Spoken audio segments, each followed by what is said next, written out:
Magandang araw mga kaibigan. Good news po ang pag-usapan natin ngayon. Ito yung laban ng taong bayan, yung BICAM blank items, yung BISCAM, yung petition ni na Atty. Vic. Nako, meron ng utos ang Korte Suprema. Itong post ni Optic Politics 1 hour ago, sabi niya, the Supreme Court in a bold and unprecedented move has ordered, number 1, full-blown oral argument on April 1 to 3. Grabe, 3 days. Dire-diretso. April 1 to 3, 2025, where the nation will finally hear the truth behind the questionable budget provisions. Number 2, dito, matutuwa kayo nito. The presence of mandatory attendance. Hindi pwedeng mag-absent. Presence of Congresswoman Stella Kimbo, the so-called chairperson of the Committee on Appropriations, who had been the Marcos administration's loyal lapdog, defending the indefensible, covering up billions in questionable allocations and misleading the public with sugar-coated lies. Optic Politics to, binabasa ko lang. And then number 3, the mandatory attendance of the technical working group members from both the Senate and the House of Representatives, whose shady dealings in backroom budget negotiations have plundered public funds under the guise of legislative discretion. Grabe! Of all, ang daming pwedeng ipatawag Bakit si Congresswoman Stella Kimbo pa? Bakit hindi si Speaker Martin Romualdez? Bakit hindi si Senate President Escudero? O bakit hindi si Senator Grace po? Bakit si Stella Kimbo lang ang tinarget? Ano sa tingin niyo? Bakit? Tapos, mga technical working groups.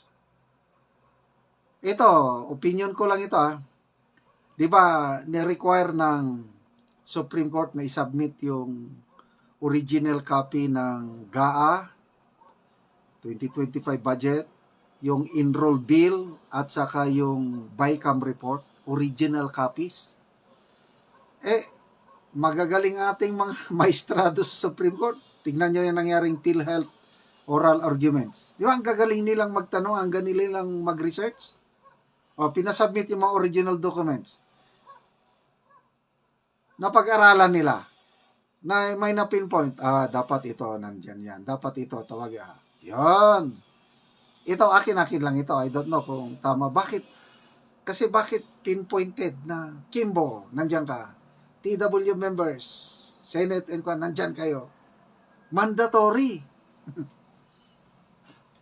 So, kung kayo si Stella Kimbo, ano ngayon?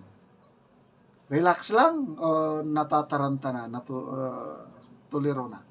Malala nyo, nung unang ibinulgar ni na PRRD Congressman Ungab Atty. Vic itong blank items, halos more than 1 week na nagtago-tago si Congresswoman Stella Kimbo. Ang mga media covering Congress, inaabangan kahit gabi. Nung naabangan, tumakbo pa. Sumakay sa... Wala talaga, hindi talaga nagpapa-interview.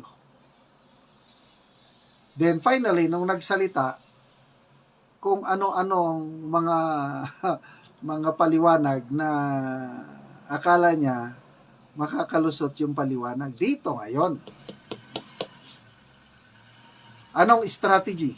Stick to the plan. Malala nyo nung budget hearing ng OBP, stick to the plan. Isasalang na ngayon si Congresswoman Stella Kimbo. Talagang maraming manonood dito. Maraming manonood. Magbasa tayo sa mga comments, ano? Nakakatawa, yan na. May post. Estela, where are you? Kasi hinahanap ng mandated na eh. Where are you? Magbasa tayo sa mga comments. Emsar Mantolino. Stella, sino nag-fill in the blanks? At saka sana tanungin siya at i-require siya ng mga resibo ng mga luxury bags niya. Wait lang po, Your Honor. Kumakain ng anong kinakain? Kumakain ata ng turon. Bob Langga. Gikalintura na si Stella. Your Honor, I'm not feeling well. Excited sa kaabang-abang na SC hearing with Stella as kapalit ni Congressman ko. Marunong din si Congressman ko, no? Ano yan, nag-resign ba? Sinibak. Para ang isasalang si Stella Kimbo. Ibinala sa kanyon si Stella, biglang nag-resign o planadong tanggal kasi Congressman ko ang harap sure na bulabog lahat-lahat. Oo nga, no? Baka na-foresight nila. Robert Tuason. Kahit ano pang preparasyon ang gawin ni Kimbo, kabisaduhin man niya ang script, madudulas pa din yan, mabibisto lahat kasi nungalingan nila. Pasalamat silang mga congressman na harap sa isi walang contempt. O nga naman. At napakalumanay magsalita. Napaka-dignified. Yes po. Napaka-dignified ang mga maestrado sa Supreme Court. Mga justices, wag lang mapika at makalata na binibilog ang mga ulo nila. Mga kasinungalingan, mga congressman. So, salamat mga maestrado sa Supreme Court. Kayo po ang pag-asa ng taong bayan. Okay, mga kaibigan, salamat sa inyong palaging panunood at nakakatulong po tayo sa tribong Taliandig. Maliban sa namimigay tayo ng yero at pako para maayos ang mga sira-sirang bahay nila, nagpapatanim din tayo ng sayute at saka lakatan nga saging, libre lahat, abono, chemical, seedlings at iba pa.